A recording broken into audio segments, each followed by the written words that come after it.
مصیبت اور پریشانی میں تکلیف دور کرنے کے لیے سنت وظائف آپ صلی اللہ علیہ وسلم کی طرف سے تعلیم فرمائے ہوئے. ان میں سے پہلا وظیفہ یہی جس کا قرآن میں بھی ذکر آ گیا کہ جو ان الفاظ کے ساتھ ہمیں پکارے گا, اللہ تعالیٰ فرماتا ہے کذالک ننجی المؤمنین, ہم اہل ایمان کو بھی نجات دیں گے اس طریقے سے, صرف یونس کو نہیں, اہل ایمان کو بھی. چنانچہ اسی کانٹیکسٹ میں پہلا وظیفہ ہے یہ لا الہ الا انت سبحانک انی کنت من الظالمین کا. لا الہ الا انت سبحانک انی کنت من الظالمین.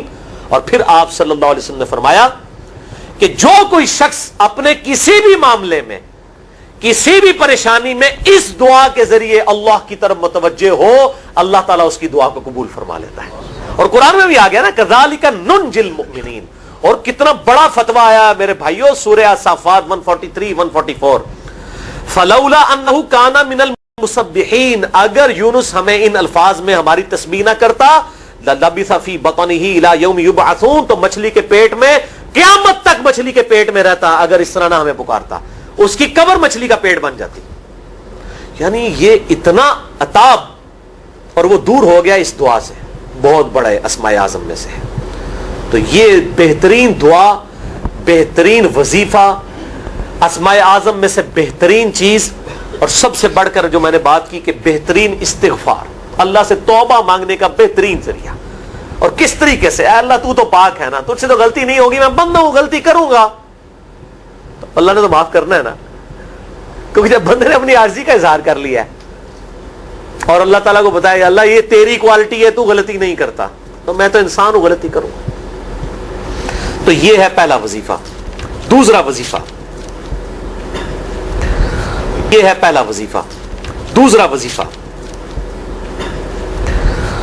وہ بھی جامعہ ترمذی میں انٹرنیشنل نمبر کے مطابق 3524 نمبر حدیث ہے, لیکن ترمذی کا طریق جو ہے وہ ضعیف ہے. یہ میں پہلے بتا دوں, امام ترمذی نے ساتھ لکھا ہے یہ روایت کمزور ہے, لیکن ضروری نہیں ہوتی کہ روایت اگر ترمذی میں کمزور ہے تو کہیں اور وہ روایت صحیح نہیں موجود ہے. اس کی صحیح سند المستدرک للحاکم میں انٹرنیشنل نمبر کے مطابق 1862 نمبر موجود ہے, اور سنن نسائی الکبریٰ میں 10492 نمبر ہے, اور مشکات میں بھی 2454 نمبر حدیث ہے انٹرنیشنل نمبر کے مطابق. تو صحیح سند المستدرک للحاکم اور سنن نسائی الکبریٰ کے اندر موجود ہے. اور وہ وظیفہ ہے انس ابن مالک کہتے ہیں اور سعد ابن ابی وقاص کہتے ہیں رضی اللہ تعالی عنہما وعلیہم السلام, کہ آپ صلی اللہ علیہ وسلم کو جب کبھی کوئی تکلیف یا پریشانی پہنچتی تو آپ صلی اللہ علیہ وآلہ وسلم ہمیشہ ان الفاظ میں اپنے رب کو پکارا کرتے ہیں, یا حی یا قیوم برحمتک استغیث, اے خود سے زندہ ہر چیز کو تھامنے والے, میں تیری رحمت کے ساتھ تیری مدد کا سوال کرتا ہوں. استغیث بولیں گے نا الف کے ساتھ, حمزہ کے ساتھ, تو یہ سنگولر کا صیغہ ہوگا, اور اگر ہم بولیں گے نستغیث نون کے ساتھ تو یہ جمع کا صیغہ بن جائے گا. یہ میں اس لیے بتا رہا ہوں, لوگ پوچھ رہے ہوتے ہیں جی بعض جگہ لکھا ہوتا ہے جناب نستغیث, بعض جگہ لکھا ہوتا ہے استغیث, کیا کریے, وہ نستغیث جمع کا صیغہ بنا لیا جاتا ہے. جیسے دعا ہے سنن ابی داؤد میں اللہم اجرنی من النار, لیکن اگر جمع کا صیغہ بنائیں گے تو اللہم اجرنا من النار ہو جائے گا.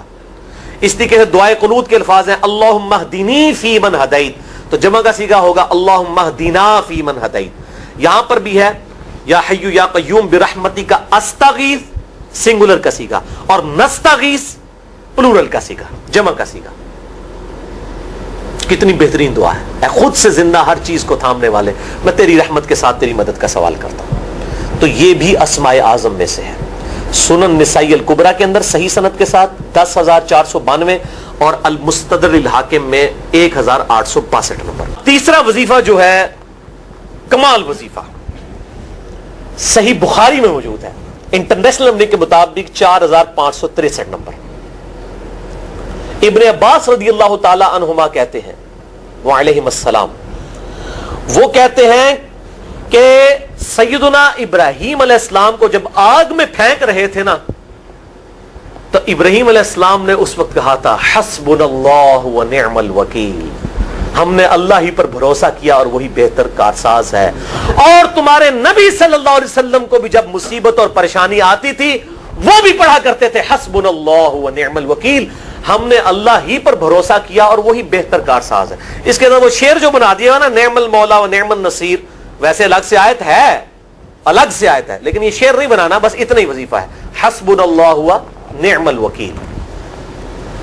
اور یہ جو انہوں نے کہا کہ نبی صلی اللہ علیہ وسلم بھی یہ کہتے تھے, اس کا ذکر الحمدللہ قرآن میں بھی موجود ہے, اس سے بھی بڑھ کر سورہ آل عمران کی 173 نمبر آیت میں ہے کہ جب نبی صلی اللہ علیہ وسلم اور اہل ایمان کو یہ خبر پہنچی کہ کافر ان کے خلاف سازشیں کر رہے ہیں, تو نبی اور اہل ایمان نے پکارا حسبنا اللہ و نعم الوکیل. تو حسبنا اللہ و نعم الوکیل قرآن کی آیت بھی ہے, اور یہ ہے وہ آیت, وظیفہ قرآن میں آیا ہوا ہے. یہ آل عمران 173 اور صحیح بخاری 4563. اور مجھے بڑا وجد آیا کہ ابراہیم علیہ السلام کو جب آگ میں پھینکنے لگے تھے انہوں نے اس وقت اللہ کو ان الفاظ کے ساتھ پکارا حسبنا اللہ و نعم الوکیل.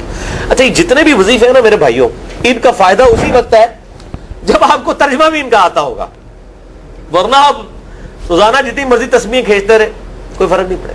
اس لیے میرا ایک پرسنل مشورہ ہے کہ جب بھی یہ وظیفے پڑھے نا آپ, اردو ترجمہ بے شک آتا بھی ہو رہا ہے, ایک دفعہ اپنی زبان میں اس کو ریپیٹ کریں. یعنی آپ پڑھیں حسبنا اللہ و نعم الوکیل, میں نے اللہ ہی پر بھروسہ کیا اور وہی بہتر کارساز ہے. آپ دیکھیں یہ صوت القرآن چینل میں جب وہ عربی چل رہی ہوتی ہے, جیسے ہی وہ مراج الدین خان کا ترجمہ شروع ہوتا ہے نا, کیسے کب کبھی تاری ہو جاتی ہے, کیونکہ ہماری زبان میں بات ہو رہی ہوتی ہے نا. ابھی تو نہیں قیام اللیل میں رو رہے ہوتے, ان کی زبان میں بات ہو رہی ہوتی ہے, اپنی زبان کا اثر ہوتا ہے. اسی طریقے سے آپ لا الہ الا انت سبحانک انی کنت من الظالمین, یا حسبنا اللہ و نعم الوکیل, یا حی یا قیوم برحمتک استغیث, جو بھی وظیفے پڑھیں نا, ایک دفعہ ان وظیفوں کو جب آپ الگ سے دعا مانگ رہے ہوں اس وقت اس کو آپ اپنی زبان میں بھی دہرائیں. اور اس کے لیے کوئی تسبیح نہیں کھینچنے کی ضرورت کہ آپ نے اتنے 100 دفعہ پڑھنا ہے. تسبیح تو ویسے ٹھیک ہے, وہ آپ استعمال کر سکتے ہیں, لیکن آپ چلتے پھرتے اٹھتے بیٹھتے ہر وقت جس حالت میں بھی, اور صحیح مسلم میں حدیث ہے کہ یہ جو وظائف ہیں ان کے لیے تو کوئی وضو بھی کیا, غسل بھی پروٹوکول نہیں ہے. اب عائشہ کہتی ہیں نبی صلی اللہ علیہ وسلم حالت جنابت میں بھی اللہ کو یاد کر لیا کرتے تھے. صحیح مسلم میں حدیث موجود ہے, جنابت والے چیپٹر میں, ہر حال میں اللہ کو یاد کرتے تھے. اور جو قرآن میں بھی دعائیں یا اذکار آئی ہیں نا, جب آپ حالت جنابت میں بھی اس کو کریں گے نا تو اس پہ قرآن کا حکم نہیں لگے گا. تو جامعہ ترمذی اور ابو داؤد میں جو حدیث ہے کہ حضرت علی کہتے ہیں نبی صلی اللہ علیہ وسلم کو حالت جنابت کے علاوہ کوئی اور حالت قرآن پڑھنے سے مانے نہیں ہوتی تھی, تو اس سے مراد قرآن کی تلاوت ہے. اگر قرآن کی دعائیں جیسے ہیں بسم اللہ الرحمن الرحیم, یہ بھی تو قرآن ہے, سبحان اللہ بھی تو قرآن ہے, الحمدللہ بھی تو, یہ اذکار جو ہے نا جب آپ اذکار کی نیت سے پڑھ رہے ہوں گے پھر یہ قرآن نہیں شمار ہوں گے, ذکر شمار ہوں گے. اور اس کے لیے نہ وضو پروٹوکول ہے اور نہ غسل کا ہونا ضروری ہے, ہر حال میں اللہ کو یاد کریں.